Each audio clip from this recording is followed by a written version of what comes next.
Common size income statement को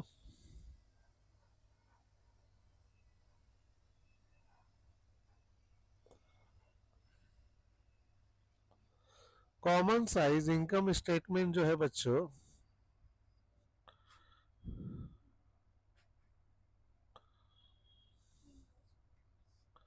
comparable statement भी बोलते हैं, यह नाम याद रखिएगा।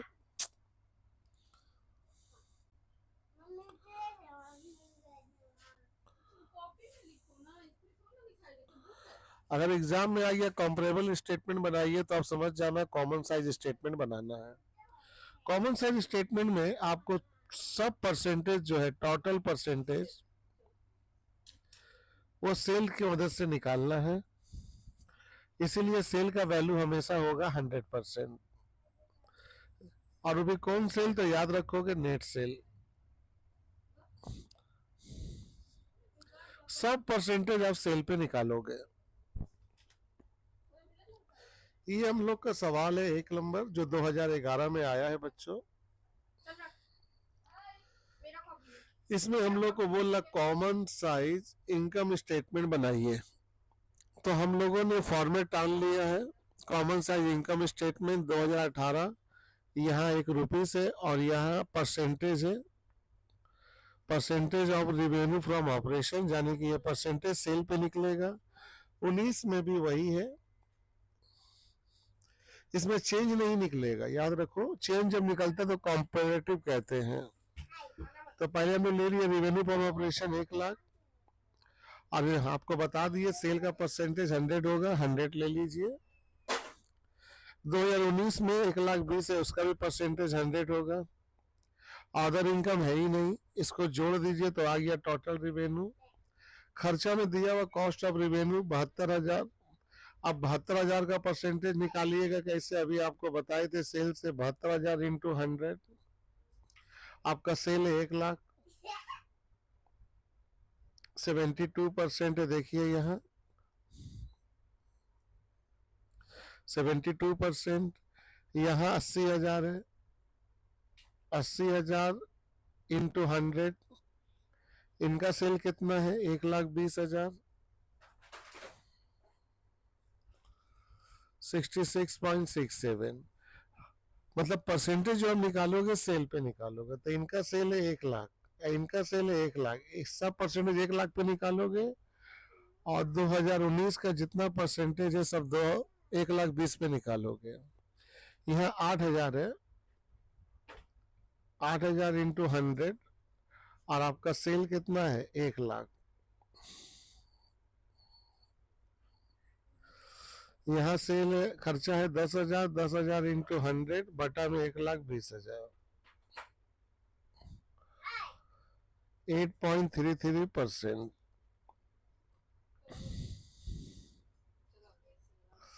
सेलिंग एक्सपेंसेस 3%, 3,000 इंटू 100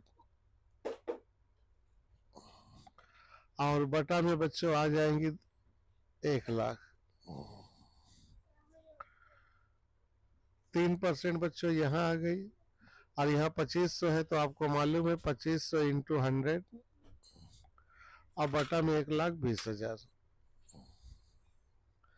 बच्चों आप इस सवाल में एक बात जरूर ध्यान में रखिएगा कि ये जो अभी वर्किंग आपको देखा है, ये जो वर्किंग ये आपको करने की जरूरत नहीं है। बस इतना जान के रखिए कि आपको जब भी परसेंटेज निकालना होगा तो सेल पे निकालोगे नेट सेल से, और नेट सेल का वैल्यू 100% होगा। अब आपका नेट प्रॉफिट आ गया, ये आपका आंसर हो गया बच्चों।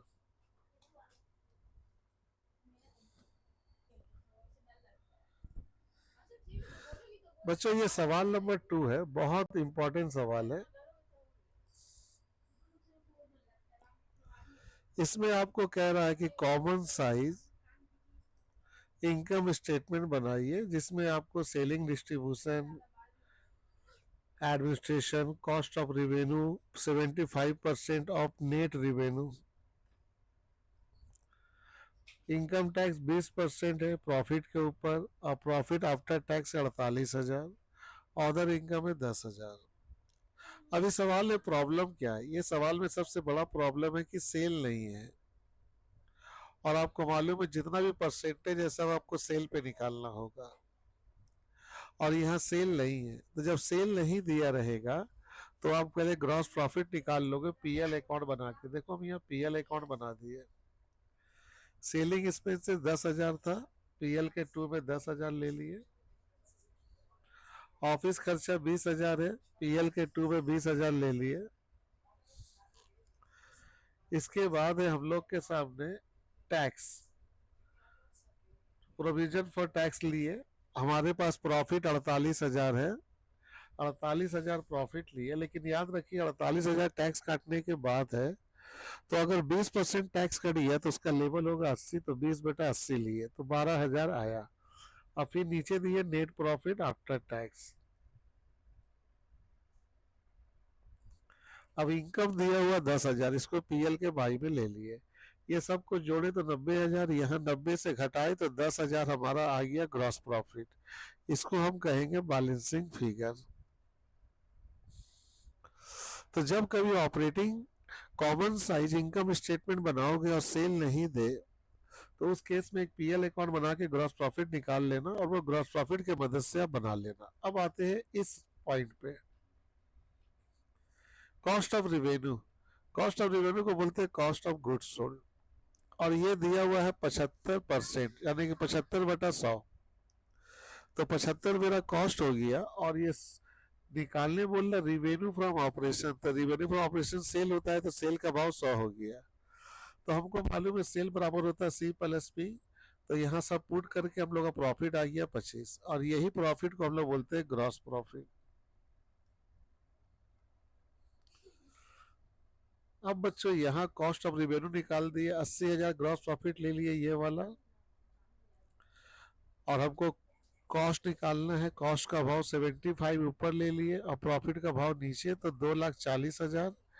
फिर रिवेन्यू निकाल लिए, सेल का भाव है 100 रख लिए बच्चों, और बटा में 25 दिए तो 3,20,000। अब हम इस सवाल को बना सकते हैं।